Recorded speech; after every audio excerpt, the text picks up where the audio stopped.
প্রধানমন্ত্রীর কার্যালয়ে অসংখ্য শূন্যপদ নিয়ে নিয়োগ বিজ্ঞপ্তি প্রকাশিত হয়েছে। আপনারা বাংলাদেশের ৬৪ জেলা থেকে ছেলে এবং মেয়ে প্রত্যেকেই আবেদন করতে পারবেন। আবেদনের জন্য ন্যূনতম শিক্ষাগত যোগ্যতা অষ্টম এসএসসি এইচএসসি পরীক্ষায় পাশ করলেই আপনি বিভিন্ন ক্যাটাগরিতে আবেদন করতে পারবেন।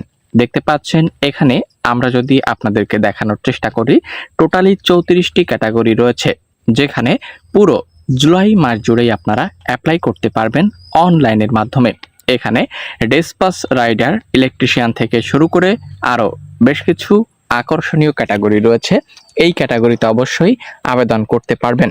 প্রধানমন্ত্রীর কার্যালয় এনএসআই এবং এখন যে সার্কুলারটি প্রকাশিত হয়েছে, পরবর্তীতে এনএসআই এর পূর্ণাঙ্গ আরও একটি নিয়োগ বিজ্ঞপ্তি অতি দ্রুতই প্রকাশিত হবে। অর্থাৎ আজকে 1 তারিখ, 30 তারিখের মধ্যেই এনএসআই এর সার্কুলার আসতে যাচ্ছে পূর্ণাঙ্গভাবে, যেখানে আপনারা অবশ্যই আবেদন করতে পারবেন। তো ফার্স্ট অফ অল আপনাদেরকে দেখানোর চেষ্টা করব এখানে কত তারিখ থেকে কত তারিখ পর্যন্ত অ্যাপ্লাই করতে পারবেন। আবেদনের শেষ তারিখ 30 জুলাই 2026। দেখতে পাচ্ছেন 1 জুলাই 2026 থেকে আবেদন করতে পারবেন, অর্থাৎ আজকে থেকেই কিন্তু অ্যাপ্লাই শুরু হয়েছে। এখানে যে আপনারা সকল আপডেট পাচ্ছেন, দেখতে পাচ্ছেন application from click here to apply online. এখান থেকেই মূলত আপনি যে কোনো ক্যাটাগরিতে অ্যাপ্লাই করতে পারবেন। যদি আপনাদের অ্যাপ্লাই জনিত কোনো ভিডিও প্রয়োজন পড়ে, সেটি কাইন্ডলি কমেন্ট করে জানাবেন। আমরা আপনাদেরকে দেখানোর চেষ্টা করব কিভাবে আপনি আপনার হাতে থাকা মোবাইল ফোনের সাহায্যে অ্যাপ্লাই করতে পারবেন। চলুন দেখব সার্কুলার রিলেটেড সকল বিস্তারিত ইনফরমেশন। তো এখানে যেহেতু ক্যাটাগরি উল্লেখ করে দেওয়া রয়েছে, অসংখ্য ক্যাটাগরি রয়েছে, আপনারা আবেদন করতে পারবেন। আমরা পর্যায়ক্রমে প্রত্যেকটি ক্যাটাগরি আপনাদেরকে দেখাবো। বন্ধুরা দেখতে পাচ্ছেন সর্বশেষ ক্যাটাগরি নিরাপত্তা প্রহরী, যেখানে 11টি শূন্যপদ রয়েছে। ইলেকট্রনিক হেল্পার 4টি শূন্যপদ রয়েছে। অষ্টম শ্রেণী পরীক্ষায় উত্তীর্ণ হতে হবে। রাজমিস্ত্রি হেল্পার, এখানে অষ্টম শ্রেণী পরীক্ষায় উত্তীর্ণ হলে আবেদন করতে পারবেন।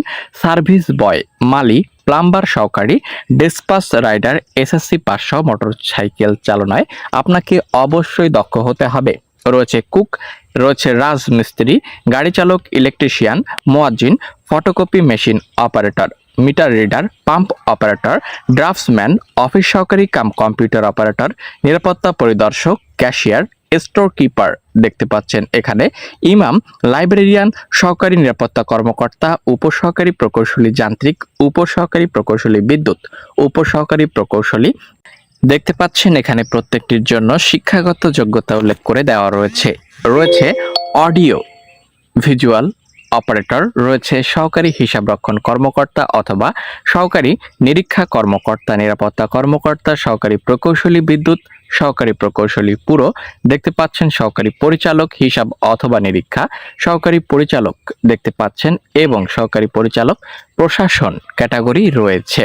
শিক্ষাগত যোগ্যতা অভিজ্ঞতা ডান পাশে উল্লেখ করে দেওয়া রয়েছে। বেশ কিছু ক্যাটাগরিতে অষ্টম শ্রেণী পাস সহ বেশ কিছু এখানে অভিজ্ঞতার প্রয়োজনও রয়েছে। নিয়োগের ক্ষেত্রে সকল বিধিবিধান অনুসরণ করা হবে। দেখতে পাচ্ছেন এখানে গ্রেডিং পদ্ধতি, সকল গুরুত্বপূর্ণ তথ্য, বয়সসীমা কোন ক্যাটাগরির জন্য কত পর্যন্ত রয়েছে সেটিও এখানে উল্লেখ করে দেওয়া রয়েছে। ঠিক আছে, অবশ্যই আপনারা অনলাইনের মাধ্যমে আবেদন করতে পারবেন। কি কি প্রয়োজনীয় কাগজপত্রের প্রয়োজন পড়বে সেগুলো কাইন্ডলি এখানে রয়েছে, আপনারা দেখে নেবেন। এবং 1 জুলাই অর্থাৎ আজকে সকাল 10টা থেকে অ্যাপ্লাই শুরু হয়ে চলবে 30 জুলাই 2026 বিকাল 5 ঘটিকা পর্যন্ত। ঠিক আছে, এই ছিল সার্কুলার আপডেট। এটি মূলত প্রধানমন্ত্রীর কার্যালয় অর্থাৎ এনএসআই এর সার্কুলার নয়, অর্থাৎ পূর্ণাঙ্গ সার্কুলারটি নয়। এটি বাংলাদেশ রপ্তানি প্রক্রিয়াকরণ এলাকা কর্তৃপক্ষ বেবজা কমপ্লেক্স অর্থাৎ প্রধানমন্ত্রীর কার্যালয়ের অধীন নিয়োগ বিজ্ঞপ্তি, এবং পরবর্তীতে জাতীয় নিরাপত্তা গোয়েন্দা সংস্থা প্রধানমন্ত্রীর কার্যালয় অর্থাৎ এনএসআই এর কাঙ্ক্ষিত সার্কুলারটি পূর্ণাঙ্গ রূপে আসতে যাচ্ছে। যখনই আসবে সঙ্গে সঙ্গে জানাবো। চ্যানেলে নতুন হলে সাবস্ক্রাইব করুন।